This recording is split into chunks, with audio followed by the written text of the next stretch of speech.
Bonsoir à tous, soyez les bienvenus sur Maritima TV. Ravi de vous retrouver. Voici tout de suite le journal de ce mardi 15 octobre.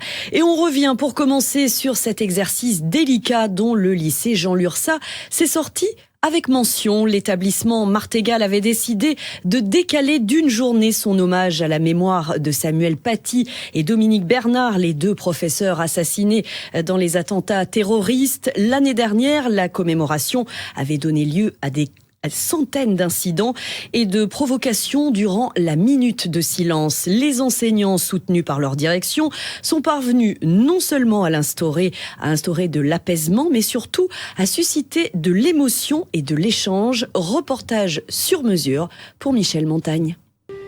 Et je vous demande là maintenant de vous lever, de faire cette commémoration.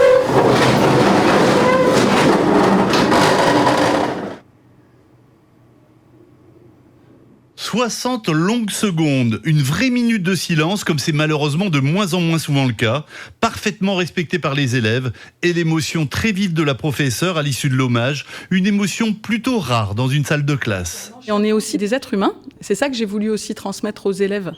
On est formés, on est des professionnels de l'éducation, il y a plein de choses qu'on arrive à maîtriser. Il y a un langage aussi qu'on arrive à maîtriser. Et puis des fois, l'être humain reprend le dessus. Et les élèves le voient. Il y a des fois où on est fatigué, où on est énervé, où on peut déraper. Et puis il y a des fois aussi l'émotion là prend le dessus parce que c'est difficile de se blinder. Mais si on a tissé un lien avec la classe, je pense que cette humanité, c'est pas une faiblesse. C'est au contraire la grandeur de notre métier. Et c'est probablement ce qui a incité les élèves à livrer en toute sincérité leur opinion au sujet, par exemple, de leurs professeurs, parfois sans complaisance, mais toujours avec respect. J'ai senti que, tout d'abord, même ma prof d'histoire a été assez bouleversée parce qu'elle nous a fait part du fait que chaque année, lors des commémorations, ça lui faisait le même effet. Et je sentais qu'il y avait une réelle tension et ce qui m'a fait plaisir, c'est de voir qu'il n'y avait même pas un grincement, aucun bruit et que tout le monde a pris cette minute de silence très au sérieux. Je pense que tout le monde était du même avis, c'est tragique et c'est important de le commémorer. Donc j'ai pas vu une personne à l'écart au niveau des avis et non, on avait tous à peu près le même ressenti sur ce qui se passait. Et ensuite des programmes nationaux. Ces programmes-là, ils sont faits pour vivre ensemble sur plusieurs générations et s'écouter, se respecter, même si on n'est pas d'accord. Merci en tout cas pour la minute de silence.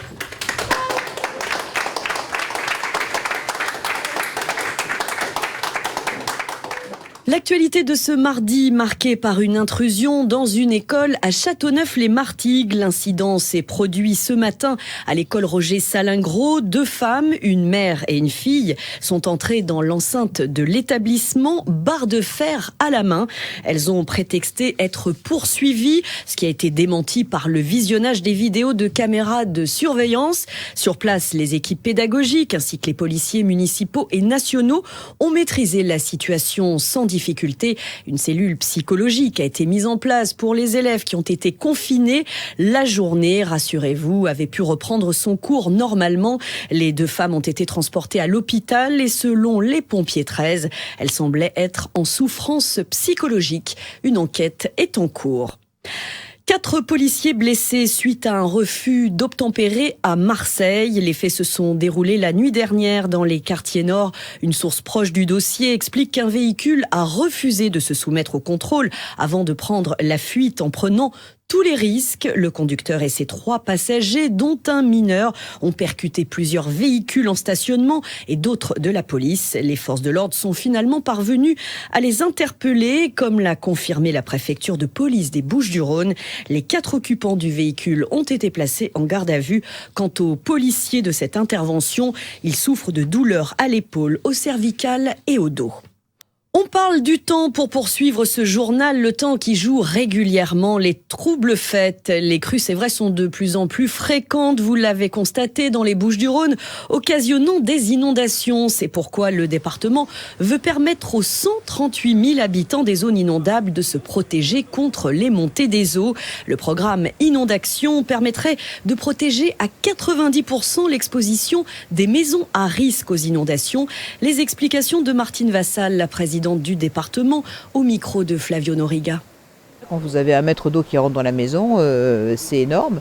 Donc ils ont envoyé à 200 foyers un courrier leur proposant un diagnostic qui est fait par l'organisme, l'EPAGE, donc qui est le spécialiste pour savoir comment il faut faire, qui est gratuit, pour savoir quels sont les moyens de pouvoir se protéger. Le dispositif qui est le plus plébiscité, c'est un dispositif où on met des rails sur la porte, sur l'ouvrant, et derrière on met des espèces de panneaux qui protègent l'entrée de l'eau. Nous proposons un financement, 50% financé par l'État, 30% financé par le département et 10% par les métropoles. Donc ce qui fait qu'il reste à charge 10% à l'habitant pour se protéger contre des risques d'inondation qui malheureusement sont de plus en plus fréquents ici sur notre territoire.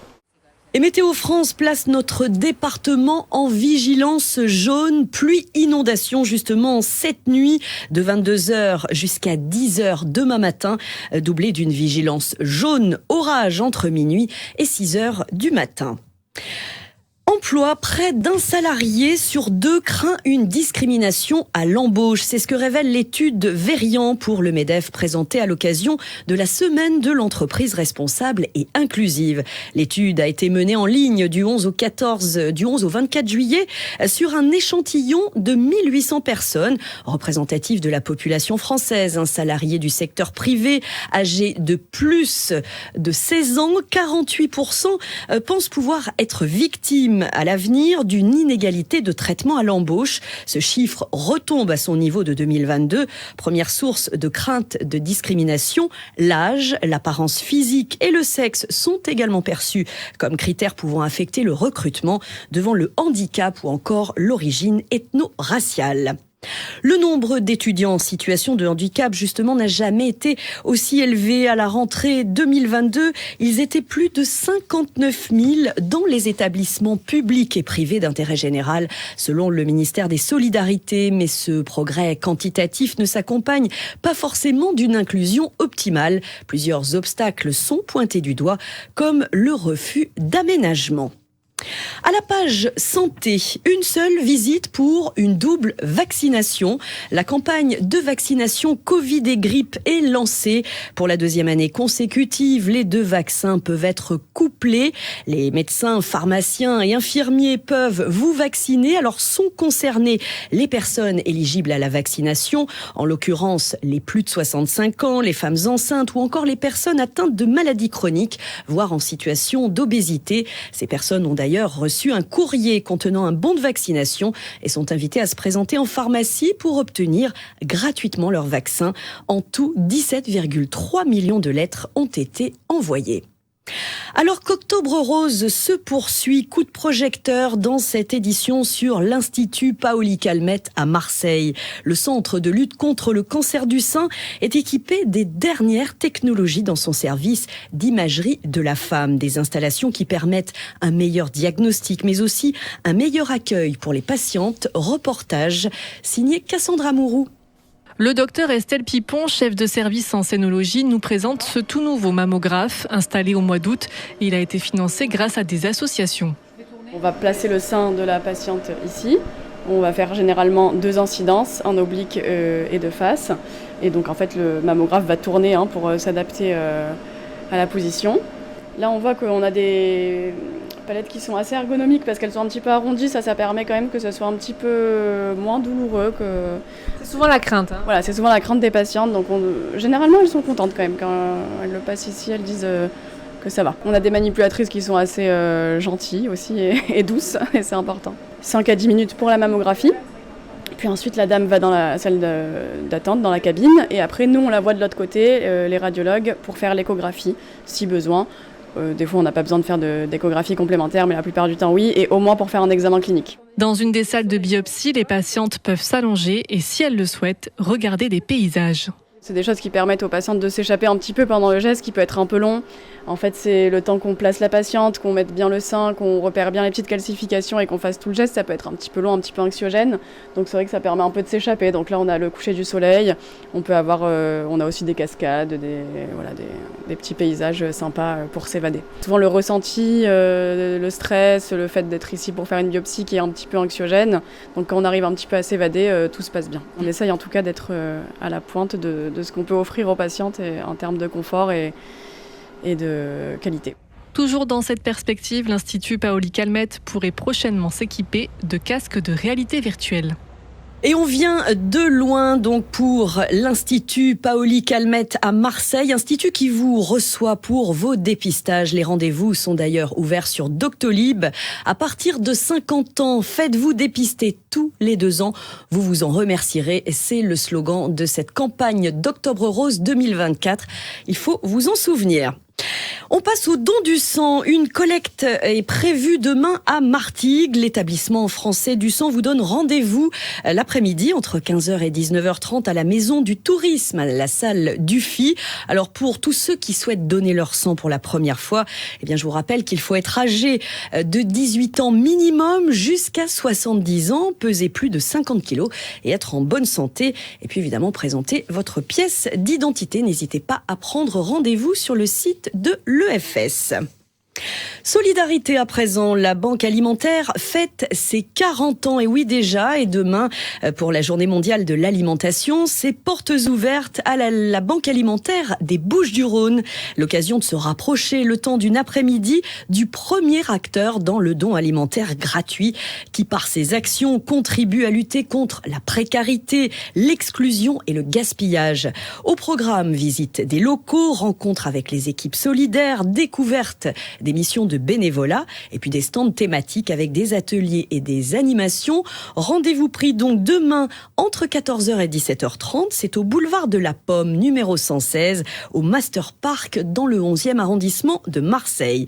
Et j'en profite pour vous signaler que la collecte nationale de la Banque Alimentaire est prévue du 22 au 24 novembre, donc le mois prochain partout en France. Pendant 3 jours, les produits alimentaires secs et les produits d'hygiène de première nécessité seront donc collectés dans les magasins partenaires. Et dans notre département, 5000 gilets orange seront mobilisés dans pas moins de 200 enseignes. Vous pouvez bien évidemment participer à cette chaîne de solidarité en devenant aussi bénévole, pourquoi pas le temps d'un week-end ou en faisant un don sur monpaniersolidaire.org. On compte sur vous.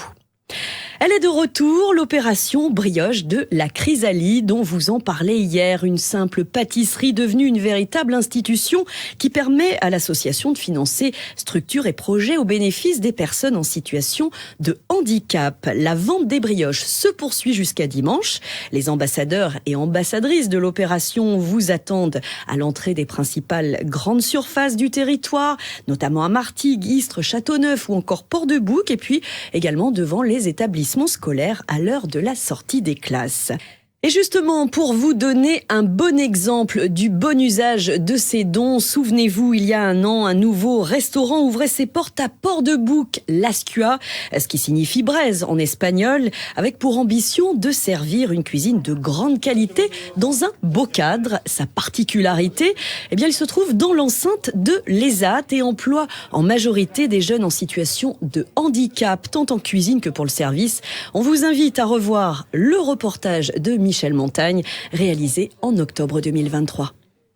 Côte de taureau à suivre, donc voilà, on assaisonne un petit peu avant la cuisson. C'est du bio, c'est du local, c'est notre priorité. Le chef Nicolas Ivanès est un homme heureux. Ce phocéen d'origine dispose d'une cuisine dernier cri, avec un four à braise quasiment unique dans la région. Ses produits sont locaux et ses plats sont servis dans un cadre plutôt chic. Et surtout, il est très fier de son équipe composée de jeunes en situation de handicap. Alors c'est des gens très très motivés, il faut prendre son temps, des bonnes explications. Alors, on ne travaille pas de la même façon qu'avec des cuisiniers lambda, mais ils ont une force et une volonté d'avancer la même que moi. Ils sont fiers aussi de travailler dans ce restaurant et se languisser. Les travaux ont pris 1 an. On en parlait avec eux au quotidien et le jour où on a ouvert, ça a été une explosion de bonheur pour eux. Ouais. Sébastien et Damien font justement partie de l'équipe des cuistots de la SCOA. On voudrait montrer qu'il y a des travailleurs handicapés qui sont capables eux aussi d'ouvrir un restaurant, de faire des belles assiettes et que voilà, c'est pas parce qu'on est handicapé qu'on n'est pas capable de faire les choses et comme ça on n'est pas à part des autres. Et vous Damien, comment vous le trouvez ce restaurant ? Magnifique, c'est un défi d'affronter ça et franchement je me régale. On fait des jolies assiettes, on fait pas mal de choses. Mais à la fin, seul compte le jugement des clients. Alors le cadre il est super joli et les plats sont délicieux. C'est raffiné, c'est bien présenté surtout. C'est bien présenté, voilà. Il faut valoriser ces jeunes et leur faire confiance. Je pense qu'il y a du potentiel. C'était trop bon. Avec des petits légumes, c'était délicieux, vraiment. C'est pas partout qu'on mange comme ça. À recommander. Alors que les restaurants se plaignent de plus en plus du manque de personnel, voire de sa fiabilité, la SCOA, lui, n'est vraiment pas confronté au problème. La SCOA est située à la même adresse que l'ESAT, la structure qui emploie donc les personnes en situation de handicap. Ça se trouve dans la zone industrielle de la Grand-Col à Port-de-Bouc. Le savoir-faire culinaire provençal va être mis à l'honneur demain soir sur M6. On reste dans la gastronomie et c'est notre petite fierté locale. Le restaurant chez Francine à Carreau, qu'on connaît bien, a été sélectionné pour la nouvelle émission d'M6, La meilleure cuisine régionale, c'est chez moi. Une émission présentée par l'incontournable Norbert Tarrer et le meilleur chef de 2024, Johan Comte. Notre journaliste gourmet, Joey Temple, a rencontré Damien Garcia. C'est le patron du restaurant depuis 8 ans. Cet enfant du coin, comme il se présente lui-même, raconte une partie de son aventure télévisuelle.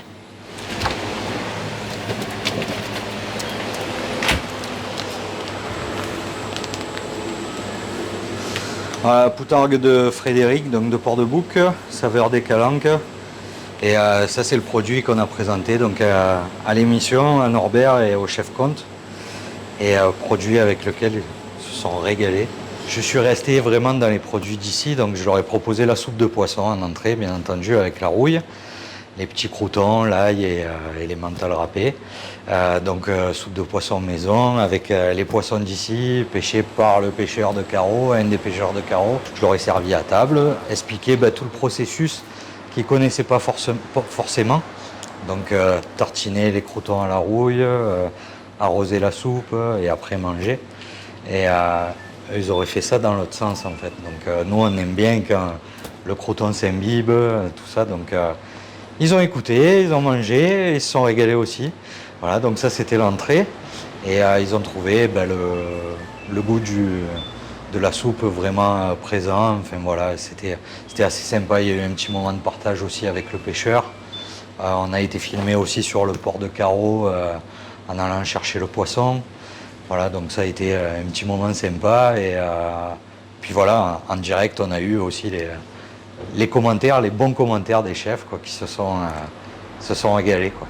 Et si vous voulez découvrir la poutargue ou encore les pieds paquets, on se régale d'avance, qu'a présenté Damien pour faire briller la Provence, eh bien c'est donc demain mercredi sur M6 dès 17h30. Un mot de sport avant de se quitter. Sur la glace, les Spartiates se déplacent ce soir chez les Gothiques d'Amiens. Nos hockeyeurs marseillais ont rendez-vous à 20h au Coliseum pour leur 10e journée de championnat. Les Spartiates sont 4e au classement de la Ligue Magnus. Ils affrontent ce soir donc les 3e. On leur souhaite évidemment bonne chance et puis une victoire à la clé, ou plutôt à la crosse. C'est la fin de ce journal. Merci de l'avoir suivi. Tout de suite, les prévisions détaillées de Paul Marquis, notre partenaire de la météo du 13. À demain pour un nouveau journal. Toute la saison sur Maritima, avec votre concessionnaire Nissan Marseille, l'Estac et Aubagne Groupe Morin. Suivez en direct l'Olympique de Marseille. Dimanche 20 octobre à 20h45, l'OM se déplace à Montpellier. Vivez le match en direct sur Maritima, en compagnie de Karim Attab et Jacques Bail. Avec notre partenaire, votre concessionnaire Nissan Marseille, l'Estac et Aubagne Groupe Morin. Nissan, Defy Ordinary, défiez l'ordinaire.